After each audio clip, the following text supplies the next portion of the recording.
फूट रहा है ना। तुम्हारे घरे गलत भाव सो भगवान की इच्छा, अब बगल वाले के हो जाए सो के पाप के घड़ा फूट रहा है।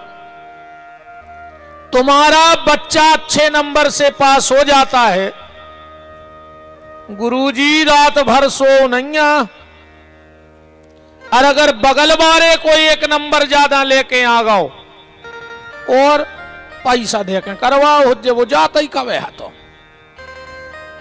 ये सोच आदमी की बन के रह गई है। अगर अच्छा दामाद मिल जाए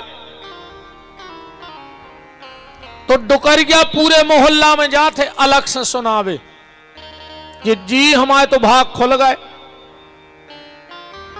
ऐसो दामाद मिलो है जहां मोड़ी के थे उते बैठा थे, जब के थे जब लुआ के आऊ थे, मोड़ी के पेट को पानी नहीं डुलन दे रहा हो। एक दिना मोड़ी ने रोटी नहीं खाई, दामाद अलग होगा बहुदत्ता से। हमने कौन पुण्य करे थे कि ऐसो दामाद मिलो। अच्छी बात है, भगवान सबको ऐसा ही मिले, पर अगर लड़का बहू को लुआ के दमोए तक चलो गो तो बई डुकर गया मोहल्ला में केवे जात है वो के घर के कछु करवाए हैं मोरे लड़का पे, वो की ससुराल से कछु ऊपरी करवा दो हमारे मोड़ा पे। अच्छा तुम्हारी मोड़ी को दामाद घुमाए सो तुम्हारी मोड़ी को भाग, और लड़का बहू को लुआ जाए तो के पूरे घर के गुनिया पंडा का है। ये सोच आदमी की बन के रह गई है। हमारी जो सोच बेटी के लिए है वो बहू के लिए क्यों नहीं बन पा रही है। और जिस दिन जो सोच तुमने बेटी के लिए बना रखी है वो बहू के लिए बन जाएगी, उसी दिन तुम्हारा घर स्वर्ग बन जाएगा। देखो, अगर तुम्हारा बेटा अच्छा निकला तो तुम्हें स्वर्ग देगा। जिसका बेटा अच्छा निकलता है वो उसे स्वर्ग का अधिकारी बनाता है। कब? तुम्हारे मरने के बाद, तुम्हारे जीते जी पहले तो तुम्हारी सेवा करेगा, और जब तुम शरीर त्याग दोगे तो विधिवत तुम्हारे क्रियाकर्म करके तुम्हें पितरों से मिला देगा और तुम स्वर्ग के अधिकारी हो जाओगे। बेटा अच्छा निकला तो स्वर्ग देगा, और अगर बिटिया अच्छी निकल गई तो बैकुंठ दे है। जिस दिन हरे मंडप के नीचे बैठकर तुम अपनी बेटी का कन्यादान करोगे, समझ लेना उसी दिन तुम्हारी बेटी ने तुम्हारे बैकुंठ के दरवाजे खोल दिए। बेटी जीते जी मां बाप को बैकुंठ का अधिकारी बनाती है, बेटा मरने के बाद स्वर्ग देता है। पर अगर घर की बहू अच्छी निकल गई तो न तुम्हें स्वर्ग जावे की जरूरत आए न बैकुंठ। तुम भली झुपड़िया में रहत हो, बस तुम्हें वही झुपड़िया में स्वर्ग दिखा दे और वही में तुम्हें बैकुंठ दिखा दे। कहूं बहू गड़बड़ निकल गई तो न तुम्हें नरक जाने आए। तुम भली महलों में रहत हो, बस तुम्हें महलों में नरक से खतरनाक यातनाएं भुगवा दे। तो जो सोच हमारी बेटी के लिए है वो बहू के लिए बनाओ, फिर देखो तुम्हारा घर अपने आप बैकुंठ बन जाएगा। तो निवेदन ये कर रहा हूं कि आज का आदमी दोहरे मापदंड की जिंदगी जी रहा है। एक ढंग का जीवन और दूसरा ढोंग का जीवन। भैया, ये मनुष्य जीवन है जो ये भगवान के द्वारा दिया हुआ एक तोहफा है, उपहार है। कोशिश करना कि इस मनुष्य जीवन का जो उपहार तुम्हें ईश्वर ने दिया है उसका उपहास ना बन जाए, इसका मजाक ना बन जाए, इस चीज का विशेष ख्याल रखना। तो खूब भगवत भजन करो, खूब नाम लो। पर आज की स्थिति जा बन गई है कि आदमी को भगवान से मतलब ही नहीं है। अब भगवान की पूजा नहीं हो रही। अब एक बात से समझ लियो सो तुम्हें पता पड़ जाए कि अब की स्थिति का है। एक जंगल में एक गुरुजी रहते, ध्यान से सुनत जाइयो बात। एक जंगल में एक गुरुजी रहते, उनके आश्रम में आ गई एक बिलज्जा। अब बिलज्जा करे गुरुजी को भारी परेशान, वे भजन न कर पाए। सो गुरुजी ने एक रस्सी ढूंढी, आश्रम में खूंटा ठोको और बिलज्जा बांध दी। अब वे भजन करने लगे। अब उनके जितने चेला आए, उनने देखो कि हमारे गुरुजी बिलज्जा बांध के भजन कर रहे हैं, मने में जल्दी सिद्धि होत कहाई। अब उनने जा बुद्धि नहीं लगाई कि बिलज्जा ऊदम करती, सो गुरुजी ने ऐसे बांध ली। उनने तो सोची कि बिलज्जा बांधे से जल्दी कृपा होत कहाई। अरे जितने चेला हते उनने एक बिलज्जा ने बचन दी। गांव में क्षेत्र से ढूंढ ले आए वे तो जनगत बांधे बिलज्जा और भजन करें। कछु दिन में गुरुजी मर गए। उनके चेलों ने सोची के रे दम गुरुजी मैंने हाथी देखो वो मर गओ, बिलज्जा बची रही। सुनने गुरुजी की पूजा करी बंद और बिलज्जा पूजन लगे। गुरुजी को भूल गए, बिलज्जा ही भगवान हो गई। कछु दिन में बिलज्जा ही मर गई। चेलों ने सोची के दम बिलज्जा में नेती रे बातो बा भी मर गई। अरे खूंटा बचोरा मेन खूंटा कहाओ। सुनने बिलज्जा को माए धर के खूंटा पूजन लगे। सो बैगत हमारी तुम्हारी हो रही। अब अपन भगवान से मतलब नहीं, अपन हो को। अब तो जनगत धरे हैं गुरुजी हर को खूंटा घरे पूजा में, अखंगे हैं टीका लगावे। गुरुजी भीतरे बैठे, तुम्हें ते टीका लगा रहे ने, तुम्हें शर्म लग रही। तुमने इंसान को भगवान बना दिया, जबकि भगवान अगर स्वयं चाहे तो दूसरा भगवान नहीं बना सकता। भगवान अगर खुद चाहे ले तो दूसरा भगवान नहीं बना सकता। और हमने इंसानों को भगवान बना के अब भगवान की पूजा बंद। अब ने राम की पूजा, ने कृष्ण की पूजा, ने शंकर जी की पूजा। अब तो एक दो बाबा चपेट लाए और नहीं को लगे हैं टीका लगावे। बिलन्ये ने पूजो रे, खूंटा ने पूजो। भगवान की पूजा करो जो वास्तव में हमें ईश्वर का जो स्वरूप है, ईश्वर का जो दिव्य प्रतिमा है, ठाकुर जी साक्षात भेष में हैं, उसकी पूजा करो। अब आदमी भगवान को तो पूछो ही नहीं चाह रहा हो। बताओ अच्छा गलत तो नहीं कह रहे? वे तो जनगत अपनी अपनी सिंहासन में धरे हैं फोटो बाबों की लगे हैं। मेरा बार बार आपसे हाथ जोड़ के कई निवेदन है, आप तो ईश्वर का भजन करो। तुम्हें राम अच्छे लगते हैं, कृष्ण अच्छे लगते हैं, दुर्गा अच्छी लगती है, गणपति अच्छे लगते हैं, भोलेनाथ अच्छे लगते हैं। आपकी जिस स्वरूप में श्रद्धा हो पर पूजा करो भगवान की। खूंटा पूजवो बंद कर दो। तो खूब नाम जप करो प्यारे, जितना अधिक से अधिक कर सकते हो उतना नाम जप करो। इस कली काल में अगर सबसे कोई सरल, सहज, सुलभ साधन है तो वो है भगवान नाम संकीर्तन। खूब राम जी का नाम जपो। कल की कथा में आप सुन रहे थे कि बेलपत्री का महत्व, बेल का वृक्ष कैसे प्रकट हुआ। भगवान शंकर को भस्मी क्यों चढ़ाई जाती है?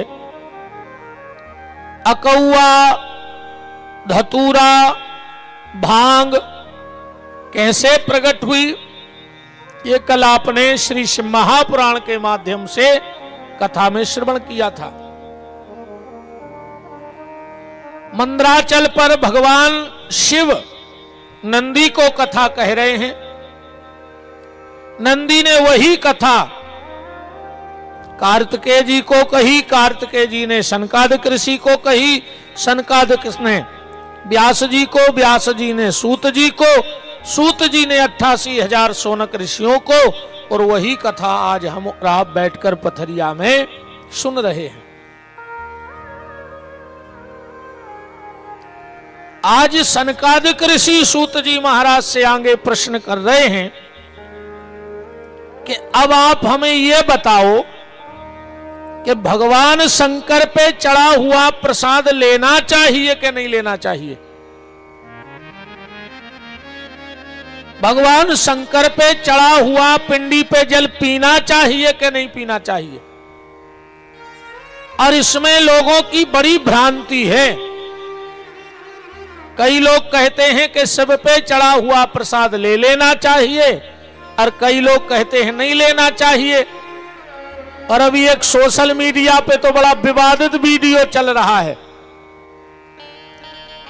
एक महाराज जी कह रहे हैं कि अगर शिवजी का चढ़ा हुआ जल पियोगे तो कुत्ता बनोगे। तो एक पंडित जी, हम नाम नहीं ले रहे हैं, जिन जिन ने देखा होगा उन्हें पता होगा, एक पंडित जी कह रहे हैं कि शिव का प्रसाद देखने मात्र से सारे पाप नष्ट हो जाते हैं, और एक कह रहे अगर शंकर जी को चढ़ो प्रसाद ले लो तो कुत्ता बन। तो एक तीसरे पंडित जी ने बड़ी अच्छी बात कही है। वे कह रहे हैं कि जब अगर कुत्ता ही बनने तो शंकर जी को प्रसाद ही खा के बनो, कम से कम अच्छे कुत्ता बनो, कार में बैठ के घूमो, है ना। कुत्ता भी रे कई प्रकार के होत, कछु खाजिया फिरात लठ खात रे, कछु कार में घूमत, और कछु कछु तो बाप से तो प्रेम नहीं करत जितो कुत्तों से करत। जब मोड़ा कुत्ता खोली में धर के प्रेम करत है तो को बूढ़ो बाप दूर बैठो बैठो सोचत है भगवान अगले जन्म में कुत्ता ही बना दियो, कम से कम मोड़ा ओली में तो बैठा रहे, है ना।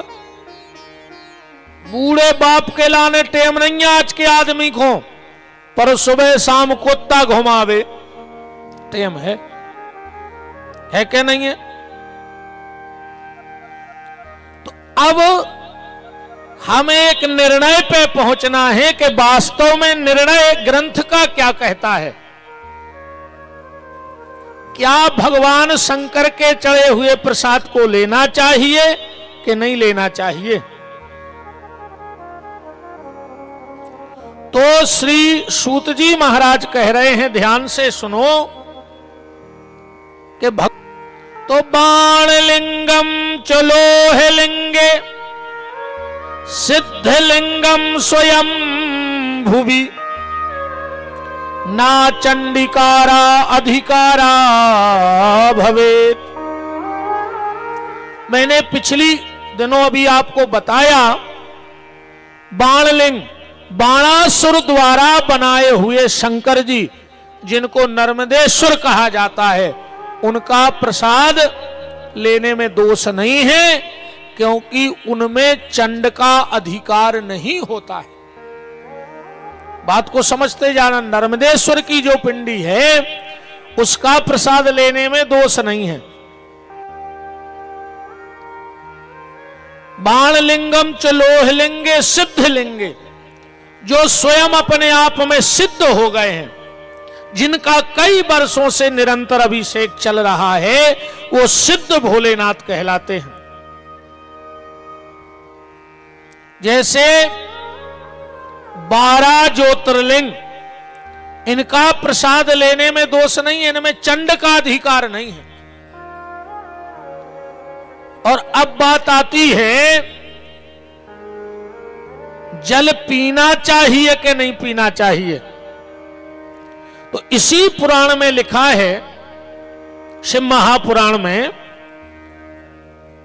कि भगवान शंकर के अभिषेक का जल कब पीना चाहिए और कब नहीं पीना चाहिए। बहुत ध्यान से बात को समझ लेना।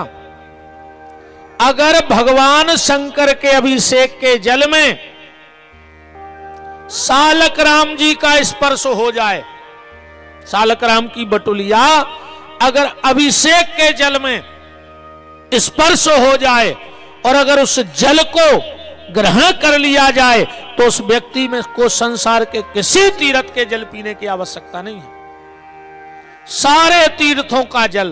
पर अगर भगवान शंकर के अभिषेक के जल में सालक राम जी का स्पर्श नहीं हुआ है तो फिर वो जल ग्रहण नहीं करना चाहिए, उसमें बुद्धि खराब हो जाती है। और प्रसाद की तो अपनी महिमा है भैया। प्रसाद में 3 शब्द हैं, प्रा, सा और दा। तीनों को जोड़ दो तो बन जाए प्रसाद।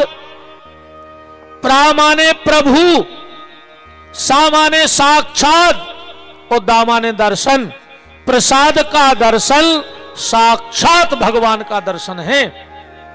भगवान शंकर के प्रसाद का दर्शन करने से व्यक्ति के सारे पाप ताप नष्ट हो जाते हैं,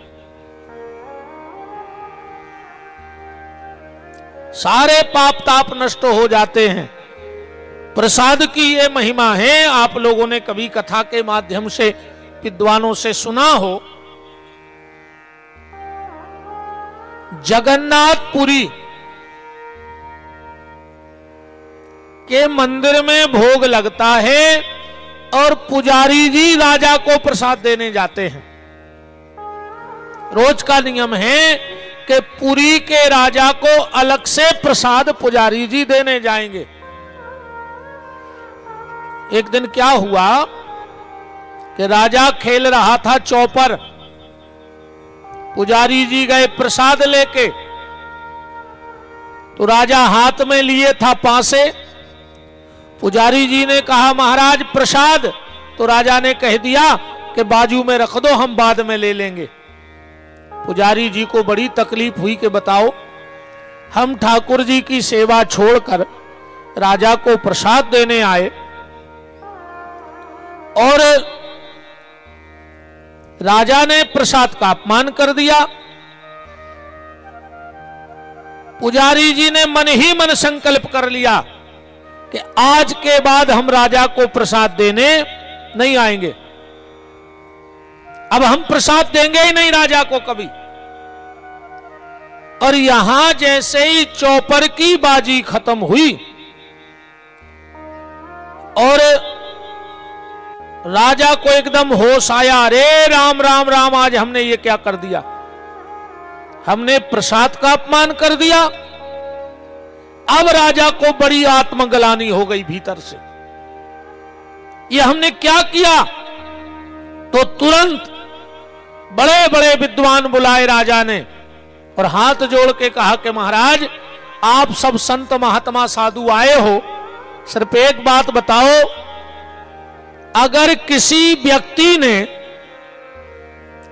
भगवान के प्रसाद का अपमान कर दिया हो तो उस व्यक्ति को क्या दंड मिलना चाहिए। राजा ने यह नहीं बताया कि हमने ही किया है। तो संत महात्मा बोले कि राजा उस समय सिर्फ एक काम करना चाहिए। बोले क्या?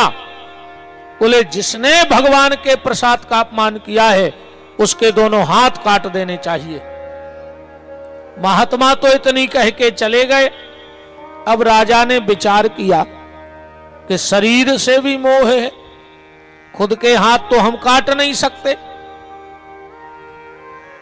खुद से खुद के हाथ तो कटेंगे नहीं। तो राजा 2 दिन सभा में नहीं गए। मंत्री ने पूछा राजा साहब आप 2 दिन से दिखे नहीं। राजा साहब बोले मंत्री बड़ी गड़बड़ चल रही थी राज्य में। बोले काहे? बोले हम 2 दिन से सो ही नहीं पा रहे। कारण क्या है ना सोने का? बोले मंत्री रात में मेरे महल में एक प्रेत आता है और खिड़की से दोनों हाथ निकाल के हाथ हिलाता है तो हमको बड़ा डर लगता है, तो हम सो नहीं पा रहे। मंत्री ने कहा राजा साहब एक काम करियो, आज हम सो हैं आपके कमरा में, हम देखा तो प्रेत को। तो राजा ने अपने कमरे में मंत्री को सुला दिया और दूसरे रास्ते से राजा स्वयं गया और खिड़की में से हाथ निकाल के हिलाने लगा। और मंत्री ने कही जो ही आए वो प्रेत, और निकाली तलवार और जो तो दोनों हाथ कट के फेंक गए। जब हाथ कटे तो राजा चिल्लाया, लाइट जलाई और मंत्री ने कहा राजा साहब आप तो कह रहे थे कि हमें कोई प्रेत डराता है। राजा ने कहा मंत्री मेरे भीतर एक प्रेत बैठा था जिसने भगवान जगन्नाथ जी के प्रसाद का अपमान कर दिया, तो हमने इस प्रेत को दंड दे दिया। और जैसे ही रात में राजा के हाथ कटे भगवान श्री जगन्नाथ जी प्रकट हो गए और पुजारी से बोले पुजारी जल्दी जाओ और राजा को प्रसाद दे के आओ। पुजारी जी बोले सरकार हमने जो वो राजा ठीक नहीं है, उन्हें आज 2 दिन पहले प्रसाद का अपमान कर दिया। जगन्नाथ जी बोले पुजारी तुम्हें पता नहीं है उस राजा ने अपने आप को क्या दंड दिया है। उसने अपने दोनों हाथ काट दिए और जो राजा से गलती हुई है वो कुसंग के कारण हुई है।